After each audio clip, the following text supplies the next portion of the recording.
I'm going to be very glad when all these are over, because I don't like doing this. Just giving you a heads up. Okay, now we're going to talk about writing off of a bad debt. So this is Chapter 9, Part 2. TechTom has determined that J. Kent's $520 account is uncollectible. So because we've already established an allowance of how much we expect to write off this year, we're going to charge it against, remember that's got a credit of $1,500 in there already from December 31st. This is January 23rd. So how we record that bad debt is we're going to charge the allowance. So we're going to reduce our allowance for doubtful accounts. So because it's got a regular credit balance, we're going to debit the account for allowance for doubtful accounts of $520, and then we're going to remove it from our accounts receivable, control account, and subsidiary ledger for J. Kent. So as you can see on the bottom in the T accounts, we have the $20,000, and then on January 23rd, we're going to have 520 coming off for the accounts receivable. That's also going to be in the subsidiary ledger for J. Kent. And then under the allowance for doubtful accounts, for December 31st, we had a balance of $1,500, and we're going to reduce that by the $520. The write-off does not reflect the realizable value of the accounts receivable.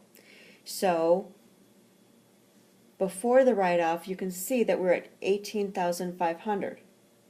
After the write-off, we're still at $18,500 because theoretically we haven't changed our balance sheet because we've already recorded the expense in the prior year. We're just assuming, we made the assumption that that bad debt was in the prior year, and now we're just allowing for it here. So there is no change to the net value of their accounts receivable. If we have a recovery of a bad debt, to help restore the credit standing, a customer sometimes volunteers to pay all or part of the amount owed on an account even after it has been written off. So on March 11th, Kent pays the full amount of $520 on accounts receivable previously written off.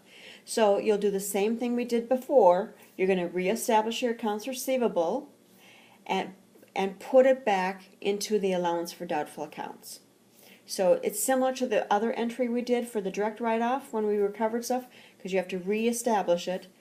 But instead of reestablishing or getting rid of the bad debt expense, we're getting rid of the allowance, putting it back into the allowance account. And then we're going to debit our cash and credit our accounts receivable. So again, we still have to make those other entries to our accounts receivable to reestablish and to take it out. Estimating bad debt expense. There are two methods of the allowance account. So we went through one. No, we haven't went through it. We just went through the general, how to account for it.